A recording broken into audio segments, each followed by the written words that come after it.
শওকতের গ্রেপ্তারের পরেই শাহজাহানগড়ে পুকুর থেকে উদ্ধার আগ্নেয়াস্ত্র। ঘটনায় পুলিশকে সাধুবাদ রাজ্যের মুখ্যমন্ত্রী শুভেন্দু অধিকারী। তিনি লেখেন, আইন শৃঙ্খলা পুনরুদ্ধারে আমাদের সরকার প্রতিশ্রুতিবদ্ধ। একটি বড়সড় সাফল্যের জন্য পশ্চিমবঙ্গ পুলিশকে সাধুবাদ জানিয়েছেন। এই সফল অভিযানের জন্য ডিজিপি, পশ্চিমবঙ্গ পুলিশ, এসটিএফ এবং বসিরহাট পুলিশ জেলার কর্মীদের ভূয়সী প্রশংসা করেন। তিনি আরও লেখেন, আগের সরকারের আমলে বছরের পর বছর ধরে এ ধরনের অবৈধ অস্ত্র মজুত করা হতো।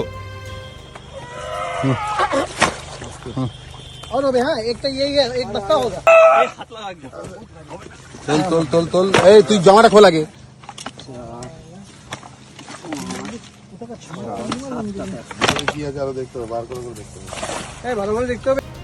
গোপন সূত্রে খবর পেয়ে শনিবার সাত সকালে সন্দেশখালীর বেশ কয়েকটি জায়গায় তল্লাশি চালায় বেঙ্গল এসটিএফ।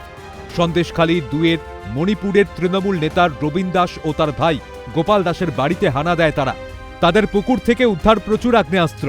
এরা শাহজাহান ঘনিষ্ঠ বলেই অভিযোগ। পুলিশের জালে 2 অভিযুক্ত। এই অস্ত্র আরও শুধু পুকুরের মধ্যে নয়, আরও দেখুন কত ঘরে আছে।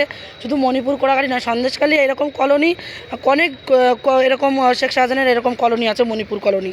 তো এই কলোনিগুলো প্রত্যেকটা কলোনিতে যদি পুলিশ প্রশাসন যদি তৎপরতার সাথে যদি সার্চিং করে, তো এইরকম অগ্নিঅস্ত্র এবং কালো টাকা আরও বেরোবে। এই অভিযুক্তরাই ভোটে জেতার কারিগর।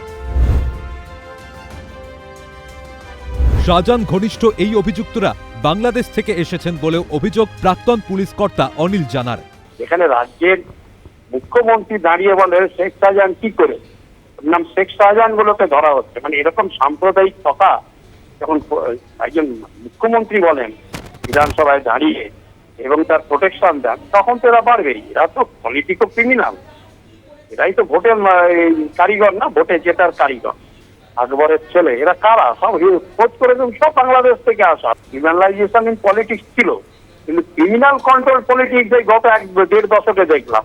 ক্রিমিনাল কন্ট্রোল ক্রিমিনাল পলিটিক্স থেকে কন্ট্রোল করে। এদের যারা আগলে রাখত তাদের আজ সামনে আনা দরকার, দাবি বিজেপির প্রধান মুখপাত্র দেবজিৎ সরকারের।